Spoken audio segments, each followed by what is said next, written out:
The rain came down in sheets so thick that Sarah Granger could barely see 5 feet in front of her horse, and when the animal finally gave out beneath her, collapsing from exhaustion onto the muddy trail, she knew she was going to die out here in the middle of nowhere. She had been riding for 3 days straight, fleeing from her uncle's ranch in Montana after discovering he planned to sell her to a wealthy cattle baron twice her age. And now here she was, 20 years old, and stranded in what she could only assume was the Dakota Territory, soaked to the bone as the October storm raged around her with a fury that seemed almost personal. The wind howled through the prairie grass, bending the stalks nearly horizontal, and the temperature had dropped so dramatically in the past hour that her fingers had gone numb inside her wet gloves.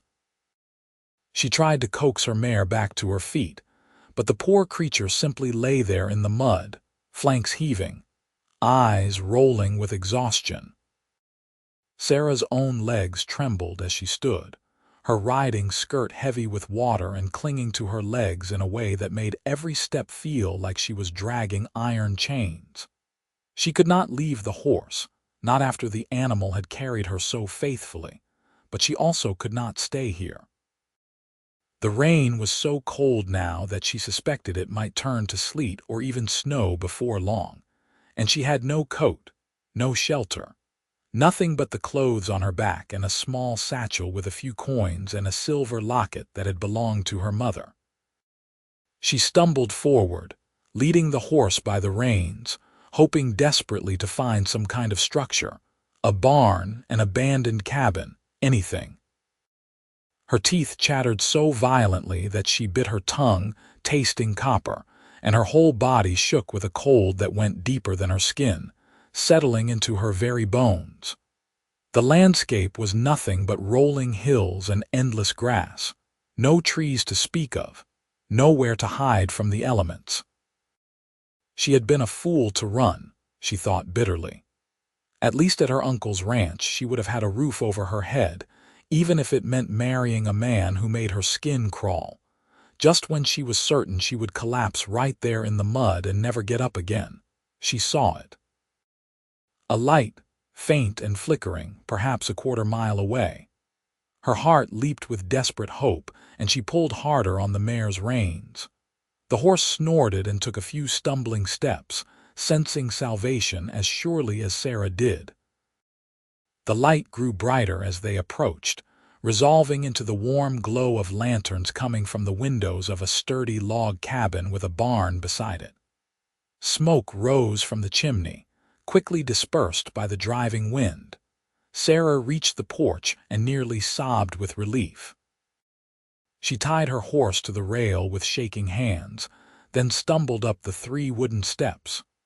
Before she could even knock, the door swung open, and a man stood there, silhouetted against the firelight from within. He was tall and broad-shouldered, with dark hair plastered to his forehead from where he must have been out in the rain himself. His eyes widened as he took in the sight of her, this half-drowned woman on his doorstep. "Good God," he said, his voice deep and rough with surprise. He stepped forward immediately, reaching for her arm. "You have got no business being out in this weather. Come inside before you freeze." Sarah tried to speak, to explain herself, but her jaw was shaking too hard to form words. He did not wait for an explanation anyway. His hand closed gently but firmly around her upper arm, and he guided her inside, kicking the door shut behind them against the wind. The warmth of the cabin hit her like a physical thing, and she gasped, her lungs expanding with air that did not feel like ice. "Sit down right here by the fire," he commanded, pulling a chair closer to the stone hearth where flames crackled and danced. "You are soaked through. We need to get you warm before you catch your death." He disappeared into another room and returned moments later with a thick wool blanket and what looked like one of his own shirts and a pair of trousers. "These will be too big for you, but they are dry. You need to get out of those wet clothes right now." He turned his back, facing the wall. I will not look. My name is Grant Fuller, by the way. This is my homestead. Sarah's hands shook so badly that she could barely unbutton her soaked shirtwaist, but modesty seemed less important than survival at the moment. She peeled off the wet layers, her skin pale and puckered with cold, and pulled on the dry clothes he had given her. The shirt hung nearly to her knees, and she had to roll the trouser legs up several times, but they were blessedly dry and still held the warmth of having been stored near the fire. "I am decent," she managed to say, her voice hoarse. Grant turned back around, and in the full light of the fire she could see him properly for the first time. He looked to be in his mid-20s, with strong, weathered features that spoke of years working outdoors. His eyes were a striking pale blue, almost gray, and they regarded her with genuine concern. He was handsome in a rugged way, she realized, though she chided herself for noticing such things at a time like this. "Your horse," he said. "Was that your mare tied outside?" "Yes," Sarah said. "She gave out on the trail. She carried me so far, but the storm was too much." "I will take care of her," Grant said. He pulled on a heavy oilskin coat that hung by the door and jammed his hat back on his head. "You stay right there by that fire and do not move. There is coffee on the stove. Help yourself." He went back out into the storm, and Sarah sat there shivering despite the fire's warmth, watching the flames dance while she tried to make sense of the past few hours. She had been running on pure adrenaline and fear for so long that now, sitting still, her body did not quite know what to do with itself. Her hands gradually stopped shaking, and feeling began to return to her fingers and toes, bringing with it a painful tingling sensation. True to his word, Grant returned about 15 minutes later, even more soaked than before if that was possible. He stripped off his wet coat and hat, then went to the stove and poured 2 cups of coffee, bringing one to her. "Your horse is in the barn, rubbed down and blanketed," he said. "She will be fine. Exhausted, but fine. I gave her oats and water." He sat down in the chair opposite hers, cupping his own coffee mug between his large hands. "Now then, you want to tell me what you are doing riding alone through a Dakota storm in October." Sarah wrapped her hands around the warm mug, grateful beyond words. "I was running away," she admitted. There seemed little point in lying to the man who had just saved her life. "From my uncle's ranch in Montana. He was going to force me into a marriage I did not want." Grant's jaw tightened. "That is no reason to sell off a woman like livestock. You have no husband, no father to speak for you."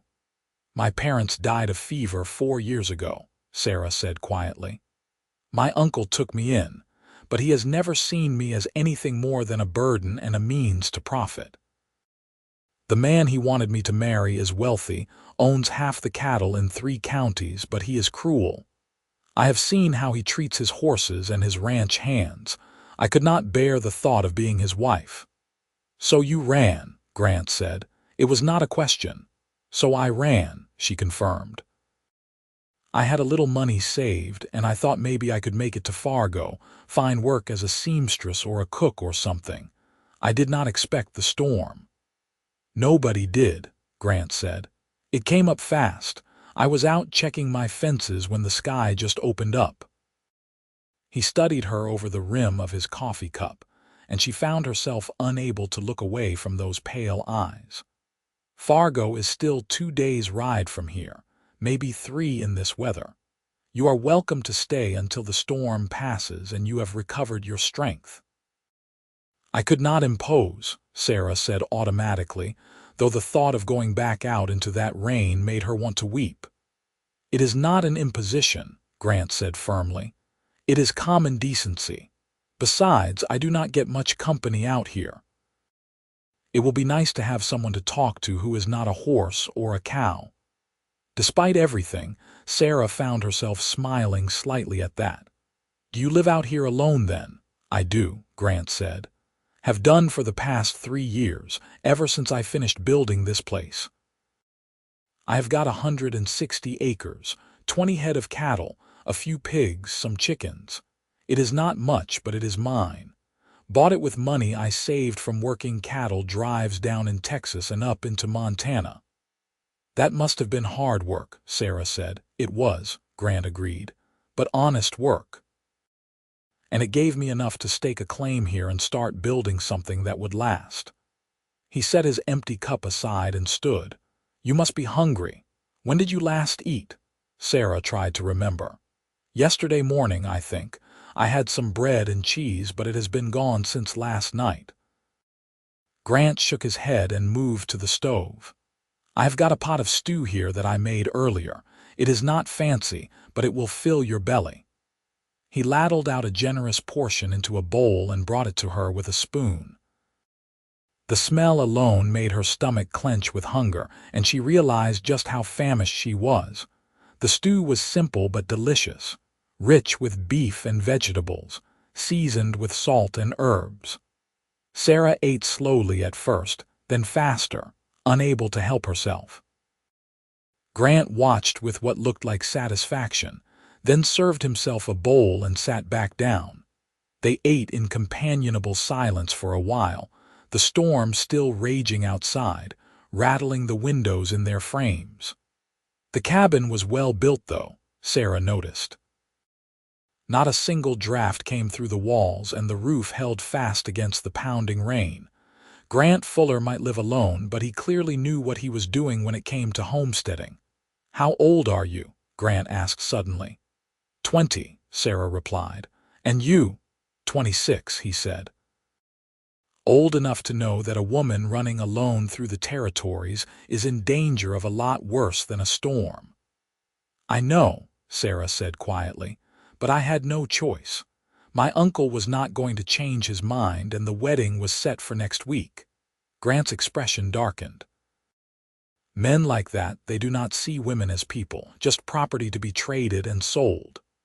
He paused, then added, My own mother was forced into marriage when she was 17. My father, he was a good man, treated her well, but it was not her choice. She told me once that the worst part was not having any say in her own life. What happened to them? Sarah asked gently. Cholera when I was 19, Grant said. Took them both within a week of each other. I had a younger sister too, but she died with them. His voice was matter of fact, but Sarah could hear the old pain beneath the words. That is when I decided to head west, start fresh somewhere they had never been. It felt wrong somehow, staying in the same place without them. I am sorry, Sarah said, and meant it.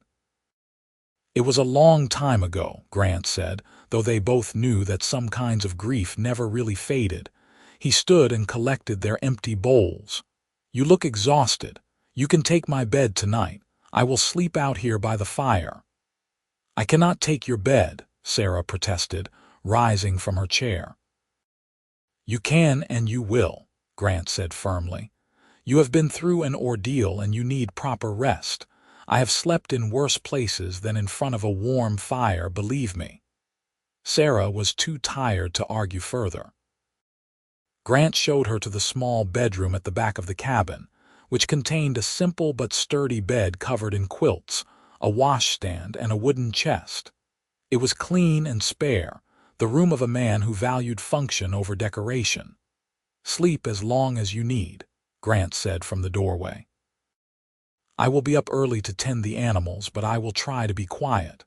Thank you, Sarah said, and the words felt inadequate for everything he had done. Truly, thank you.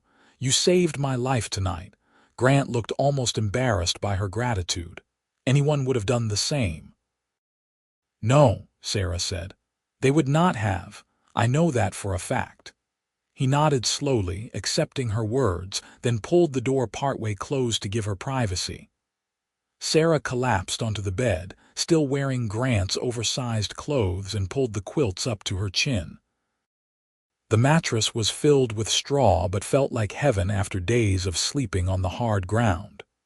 The storm continued to howl outside, but here in this sturdy cabin, Wrapped in warm blankets, she felt safer than she had in months.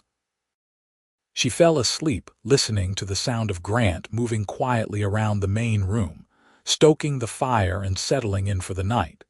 Sarah woke to sunlight streaming through the small window and the smell of bacon frying. For a moment she was disoriented, unable to remember where she was, and then it all came rushing back. The storm, the stranger who had taken her in, the warmth and safety of this cabin. She sat up, running her hands through her tangled hair, and realized she must look a fright. When she emerged from the bedroom, Grant was at the stove cooking breakfast. He looked over his shoulder and smiled, a real smile that transformed his serious face into something almost boyish. "Good morning," he said. "How did you sleep?" "Better than I have in weeks," Sarah admitted. "What time is it?" "Nearly 9, Grant said. "I let you sleep in. The storm passed during the night and the sun came out about an hour ago. Your clothes are hanging by the fire. They are mostly dry now." Sarah looked and saw her riding skirt and shirtwaist draped over a chair near the hearth, steam still rising faintly from them. She felt her face heat slightly at the thought of this man handling her intimate garments, but he seemed entirely matter-of-fact about it. "Breakfast is almost ready," Grant said, cracking eggs into a skillet. "There is water in the pitcher if you want to wash up." Sarah retreated to the bedroom and poured water from the ceramic pitcher into the basin, washing her face and hands and doing her best to tame her hair. When she looked at herself in the small mirror above the washstand, she barely recognized the woman staring back. Her face was thinner than it had been, with shadows under her eyes from stress and hard travel. But there was something else there too, a determination that had not been there before. She was not the same girl who had lived under her uncle's roof, accepting her fate. She had chosen her own path, dangerous as it was. She changed back into her own clothes, grateful that they were dry and warm, though wrinkled beyond help. When she returned to the main room, Grant had set the table with plates of bacon, eggs, and fresh bread that he must have baked himself. They ate together, and in the morning light, Sarah found herself noticing things about him that she had missed the night before. The way his hands moved with unconscious competence, the slight scar along his jawline, the way his eyes crinkled at the corners when he smiled. He was a genuinely good man, she thought. The kind of man who built his own home with his own hands and took in strangers without hesitation. "I was thinking," Grant said as they finished eating. "Fargo is still a fair ride from here, and you have been through a lot. If you wanted to stay on for a few days, get your strength back properly, I would not mind the company." Sarah felt her heart do something complicated in her chest. Part of her knew she should refuse, should push on to Fargo as soon as possible. But another part, a part that was growing stronger by the moment, wanted nothing more than to stay here in this warm cabin with this kind man. "I do not want to be a burden," she said carefully. "You are not a burden," Grant said. "And if it makes you feel better, there is plenty of work around here that could use an extra pair of hands. The chickens need tending, vegetables need harvesting before the first hard freeze, and I am behind on a dozen other chores. If you wanted to help out, I would consider us more than even." Sarah found herself nodding before she had fully thought it through. "A few days then, just until I am sure my horse is fully recovered." "A few days," Grant agreed, and the smile he gave her made her stomach flutter in a way that had nothing to do with hunger. Those few days stretched into a week, then 2. Sarah found a rhythm to life on the homestead that surprised her with its satisfaction. She gathered eggs each morning, fed the chickens, helped Grant with the harvest of squash and pumpkins and the last of the beans. She cooked meals while he worked on repairing the barn roof, and in the evenings they would sit by the fire and talk for hours. She learned that Grant had a quiet sense of humor, that he loved to read the few books he owned until the pages were soft with handling, that he had a gift for working with animals and could gentle even the most skittish horse. He learned that Sarah could sing, that she had a talent for baking bread that rose light and fluffy, that she had dreamed once of being a teacher but her uncle had forbidden it. The weather turned colder, and one morning, Sarah woke to find the ground covered in a light dusting of snow. She stood at the window, watching the white flakes drift down, and felt Grant come to stand beside her. "Winter comes early this far north," he said quietly. "The trails will be getting dangerous soon. Hard traveling weather." Sarah turned to look at him and found his eyes already on her. Something unspoken hung in the air between them, a question neither of them had dared to voice. "Grant," she began, then faltered. "Stay," he said simply. "Stay the winter. Stay longer if you want. I know it is not proper, you being here without a chaperone, but there is nobody around for miles to see or care. Stay, Sarah, please." "Why?" she whispered, though she thought she knew the answer. Could feel it in the way her heart raced whenever he was near, in the way she had started to think of this cabin as home. "Because I have come to care for you," Grant said, his voice rough with emotion. "More than I should, probably, given that we have only known each other a few weeks. But I wake up every morning grateful that Storm brought you to my door, and I go to bed every night dreading the day you might leave." Sarah felt tears prick at her eyes. "I care for you too," she admitted. "I've tried not to, tried to tell myself it was just gratitude, but it is more than that. So much more." Grant reached out slowly, giving her time to pull away, and cupped her face in his calloused hands. "Then stay," he said again. "Not as my guest. Stay as my wife if you will have me. I know I do not have much to offer, just this cabin and this land in my own 2 hands, but I swear to you I will spend every day trying to make you happy." "Yes," Sarah said, the word coming out half laugh, half sob.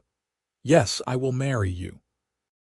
He kissed her then, gentle and sweet, and Sarah felt something in her chest unlock and unfurl like a flower opening to the sun. This was what it was supposed to feel like, she realized. This was what her uncle had tried to deny her. A choice. Love freely given and freely returned. They were married 3 weeks later in Fargo, with the local minister officiating and 2 townspeople pulled in to serve as witnesses. Sarah wore a simple blue dress that she had sewn herself from fabric Grant had bought her as a wedding present, and Grant wore his best suit, looking handsome and slightly uncomfortable in the formal clothes. The winter that followed was hard in many ways. The snow piled high, and there were days when they could not leave the cabin at all. But they were also the happiest months of Sarah's life. She and Grant learned each other in the close quarters, learned how to work together and live together and love together. They talked through the long dark evenings, played cards by lamplight, and made love under piles of quilts while the wind howled outside. Grant taught her to read his trail maps and helped her practice writing, something she had never had much schooling in. Sarah taught him the songs her mother had sung to her as a child, and together they would harmonize while she kneaded bread or he whittled by the fire. When spring finally came, melting the snow and turning the prairie green again, Sarah realized she was pregnant. She told Grant one evening as they sat on the porch watching the sunset paint the sky in shades of pink and gold. "A baby," he said, his voice filled with wonder. He placed his hand on her still flat stomach with reverence. "We are going to have a baby." "We are," Sarah confirmed, and felt tears of joy slide down her cheeks as Grant pulled her into his arms and held her like she was the most precious thing in the world. Their son was born in January of 1879, during another Dakota blizzard. Grant rode through the storm to fetch the midwife from the nearest homestead, 5 miles away, and Sarah labored through the night with Grant holding her hand and refusing to leave her side despite the midwife's protests that this was no place for a man. They named him Thomas, after Grant's father, and he was a healthy, squalling infant with dark hair and his mother's eyes. Sarah had never known it was possible to love something so immediately and so completely. Grant was equally besotted, spending hours just watching their son sleep, marveling at his tiny fingers and toes. Life settled into a new rhythm, busier now with a baby to care for, but no less happy. Sarah would nurse Thomas while Grant worked the fields, then strap the baby to her back in a sling and go about her chores. The homestead prospered. Grant bought more cattle, built a larger barn, and planted a bigger vegetable garden. Sarah started keeping geese in addition to the chickens, and began making cheese from their cow's milk to sell in town. 2 years later, they had a daughter, Emma, who had her father's pale eyes and her mother's stubborn streak. Then another son, James, and finally another daughter, Lucy, born in the spring of 1884. The cabin that had once seemed spacious became cramped with 4 children, and Grant spent an entire summer building an addition, doubling the size of their home. He added 2 bedrooms for the children and a proper dining room, and Sarah cried happy tears the first time they all sat down together at the new table Grant had built with his own hands. The years passed in a blur of planting and harvesting, of children growing and learning, of quiet moments stolen between the demands of farm and family.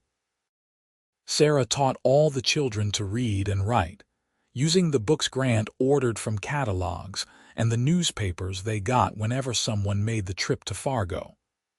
Thomas, their eldest, showed a gift for working with animals like his father.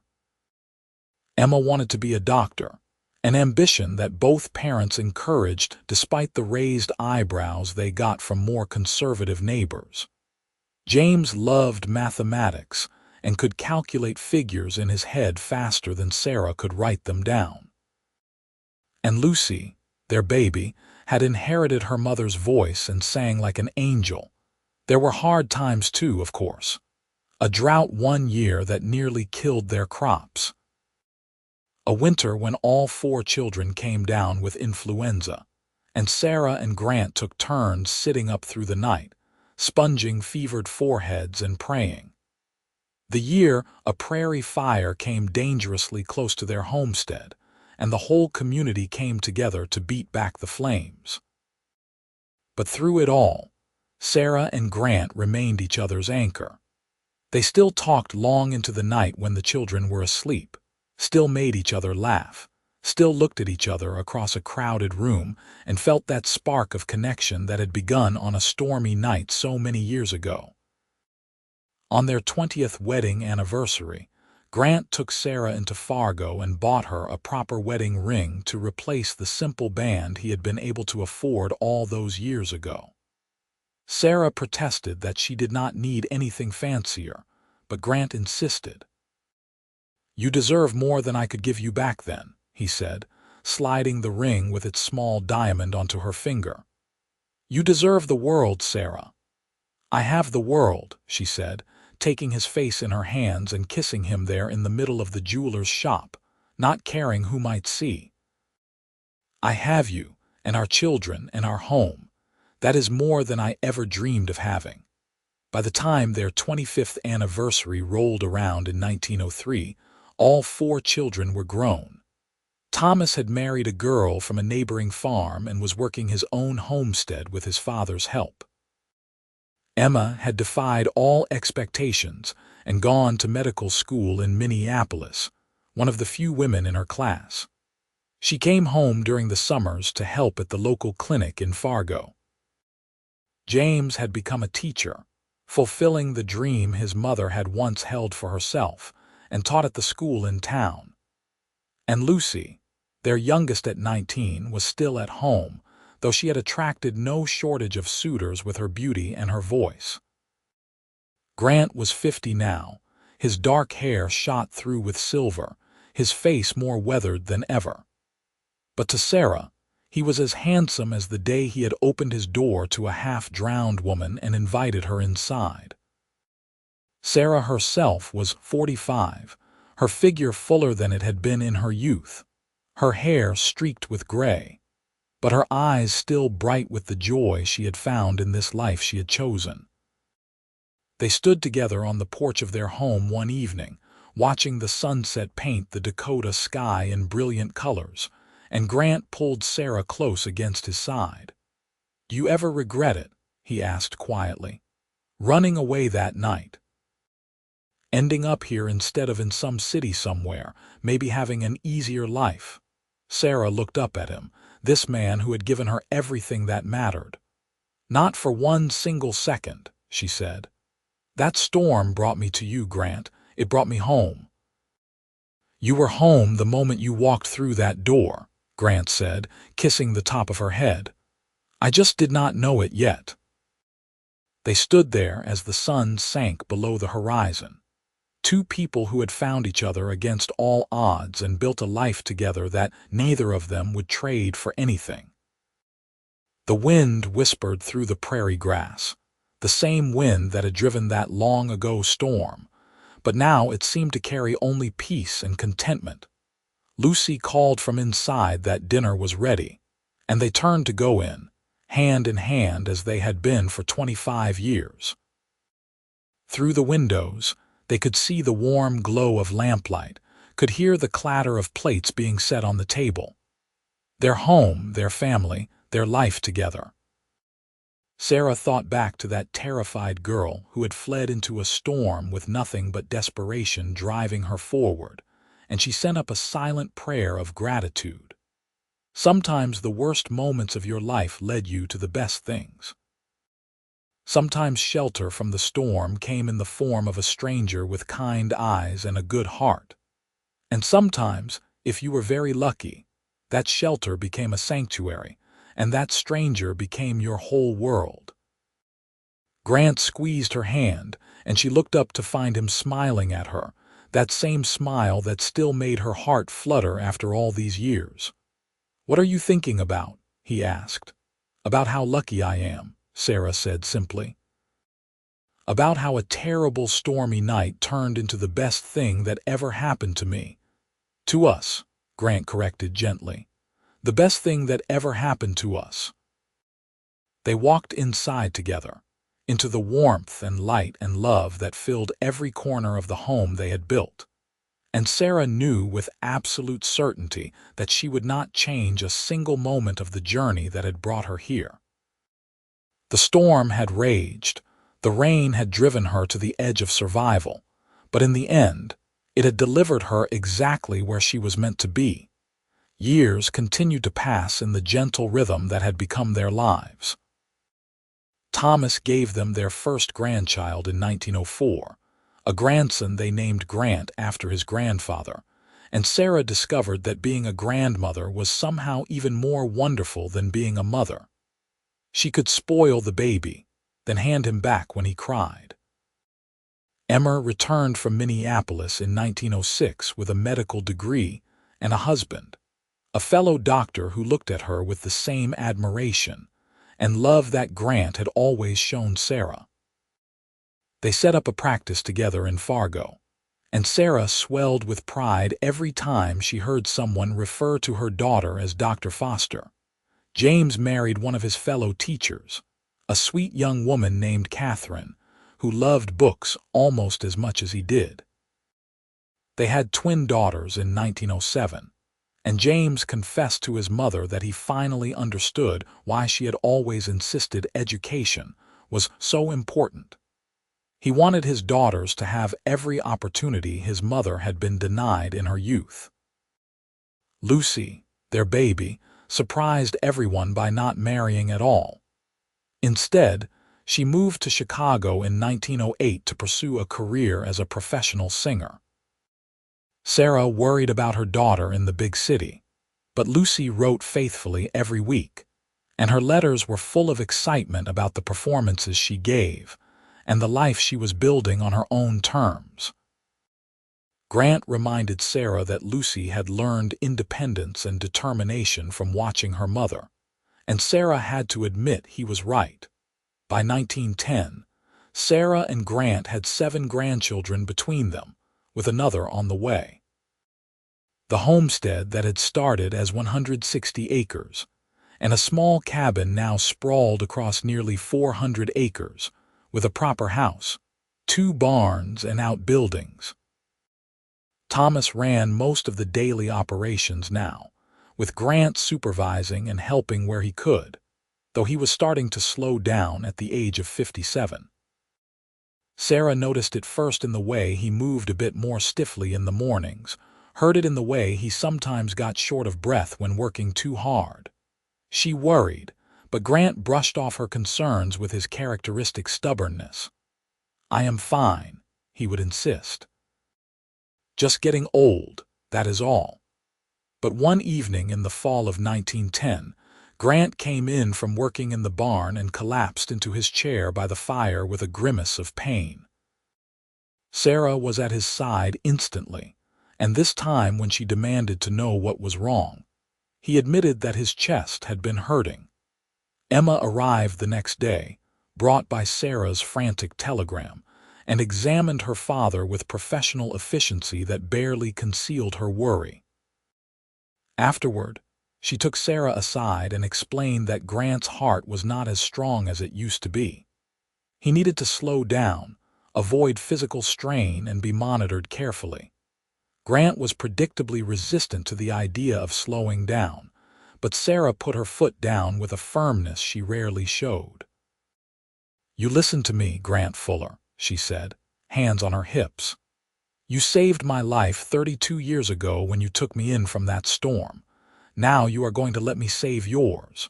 You are going to do what Emma says. You are going to rest, and you are going to let Thomas handle the heavy work. Do you understand me?" Grant looked at her, this woman who had walked into his life soaking wet and desperate and had given him more happiness than he had ever dreamed possible, and he nodded. "Yes, madam," he said softly. He did slow down after that, though it chafed at him to do so. But Sarah made sure he rested, brought him his meals, and sat with him in the evenings reading aloud from the newspapers or from the novels Lucy sent from Chicago. The grandchildren came to visit often, and Grant delighted in teaching them to whittle and telling them stories about the old days when the Dakota Territory was still wild and mostly unsettled. Sarah watched him with those children and felt her heart squeeze with love. This man, this good, kind, stubborn man, had given her everything. A home, a family, a life filled with purpose and joy.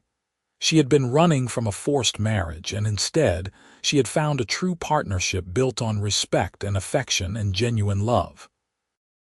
One evening, as they sat on the porch watching the stars come out, Grant reached for Sarah's hand. "I have been thinking," he said quietly, "about that night you showed up at my door." "That was a long time ago," Sarah said, though the memory was still vivid in her mind. 32 years, Grant agreed. "But I remember it like it was yesterday. You looked like a drowned kitten, and I thought you were the most beautiful thing I had ever seen." Sarah laughed. "I looked like a disaster." "You looked like my future," Grant said simply. "I did not know it then, but some part of me recognized you. Recognized that my whole life had been leading up to that moment when I opened the door and found you there." "Grant," Sarah whispered, her eyes stinging with tears. "I just want you to know," he continued, "that if I died tomorrow, I would die a happy man. You gave me everything, Sarah. A home that was more than just walls and a roof. A family. A reason to build something that would last. You gave me a life worth living." "You are not going to die tomorrow," Sarah said fiercely. "You are going to live another 30 years at least, do you hear me? We are going to grow old and gray together and bounce great-grandchildren on our knees and drive our children crazy with how stubborn we are." Grant smiled, though his eyes were sad. "I hope you are right. God knows I want more time with you, but if that is not in the cards, I need you to promise me something." "Anything," Sarah said. "Promise me you will not stop living when I am gone," Grant said. "Promise me you will keep singing. Keep making that terrible bitter coffee you think is good. Keep teaching those grandchildren everything you know. Promise me you will remember that you are strong enough to survive anything. You proved that the night you rode through that storm." "Stop talking like this," Sarah begged, but Grant pulled her close and held her tight. "I love you," he said into her hair. "I have loved you every single day since you walked into my life, and I will love you long after I leave it." They sat there holding each other as the stars wheeled overhead, and Sarah prayed with everything in her that Grant was wrong, that they would have years yet together, and her prayers were answered. Grant did not die the next day, or the next month, or even the next year. He lived another 8 years, long enough to meet 12 grandchildren and 2 great-grandchildren. His heart grew weaker, it was true, but his spirit never dimmed. He spent those years surrounded by family, telling stories and offering advice, and watching with pride as his children and grandchildren built lives of their own. On a warm June evening in 1918, with Sarah sitting beside his bed holding his hand and all 4 of their children gathered in the room, Grant Fuller took his last breath. He was 65 years old, and he died peacefully, with a slight smile on his weathered face. Sarah felt something break inside her chest when he slipped away, but she did not scream or wail. Instead, she leaned down and kissed his forehead, thanking him for 39 years of love and promising him that she would keep her word. She would keep living, keep loving their family, keep honoring the life they had built together. They buried him on a hill overlooking the homestead with a simple stone marker that read, "Grant Fuller, 1853–1918, beloved husband and father." Sarah stood at the graveside with her children and grandchildren around her, and she sang one of the old songs she and Grant used to harmonize on, her voice still clear and strong at 63. The years that followed were harder without Grant, but Sarah kept her promise. She stayed on at the homestead, which Thomas now ran entirely. She helped Catherine teach the grandchildren their letters, baked pies for church socials, and wrote long letters to Lucy in Chicago and Emma in Fargo. She took up quilting and made blankets for each of her grandchildren, intricate patterns that told the story of their family in fabric and thread. She lived to be 82 years old, long enough to see the world change in ways she never could have imagined. She saw automobiles replace horses, saw her granddaughters win the right to vote, saw the country survive one world war and enter another. She saw her children grow old themselves, saw her grandchildren have children of their own, and through it all, she carried Grant with her in her heart. On a spring morning in 1937, Sarah passed away peacefully in her sleep, in the same bedroom where she had spent her wedding night so many years before. Her children found her with a smile on her face, one hand stretched out as if reaching for someone only she could see. They buried her next to Grant on that hill overlooking the homestead, and the whole community turned out for the funeral. Sarah had touched so many lives in her years there, had helped deliver babies and nurse the sick, had taught 3 generations of children and been a pillar of strength through good times and bad. As her family stood around her grave, Thomas spoke about the story his mother had told him many times, about a desperate girl fleeing a terrible fate, about a storm that nearly killed her, about a cowboy who had opened his door and saved her life, about 2 people who had found each other against all odds and had built something beautiful together. She used to say that the storm was the best thing that ever happened to her, Thomas said, his voice thick with tears, because it brought her to our father, and our father brought her home. They are together again now, and I like to think they are sitting on some heavenly porch somewhere, watching the sunset and holding hands just like they always did. The family stayed long after the service ended, telling stories about Sarah and Grant, laughing and crying and remembering.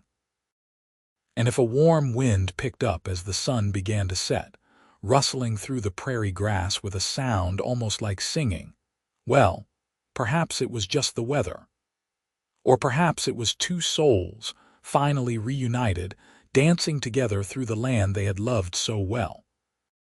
The homestead itself stayed in the family for generations, each new set of children growing up hearing the story of their ancestors, the cowboy and the woman from the storm. The cabin that Grant had built with his own hands was preserved and added onto, a testament to what could be built when two people chose to face life together. And on stormy nights, when the rain came down hard and the wind howled, the family would gather inside and feel safe, knowing that these walls had been built on a foundation of love that nothing could shake. That was the legacy Sarah and Grant left behind. Not just land or buildings or money, but the knowledge that home was not a place but a choice. That family was what you built with your own hands and your own heart. That love was worth fighting for, worth running through storms for, worth opening your door to a stranger on a terrible night. And that sometimes, when everything seemed lost and the rain was driving down and you had no shelter left, salvation could come in the form of a simple invitation. Come inside before you freeze and stay as long as you need. Stay forever if you want. Stay and build a life, a family, a love that will outlast storms and seasons and even death itself. That was what Sarah had found on that long-ago October night in 1877, when she had stumbled onto Grant Fuller's porch more dead than alive. She had been looking for shelter from the rain, and she had found a home. She had been running from a loveless marriage, and she had found the love of her life. She had been alone and desperate and certain she would die, and instead she had lived more fully than she ever imagined possible. Their story became legend in that part of North Dakota, passed down through generations as an example of what the frontier could offer those brave enough to take it. A second chance, a new beginning, a love that defied all expectations. And on stormy nights, when the rain came down hard and someone needed shelter, the descendants of Sarah and Grant Fuller always opened their doors, remembering the night that had started it all, and honoring the legacy of kindness and love that had built their family from nothing but faith and determination, and two hearts that had recognized each other in the midst of a storm.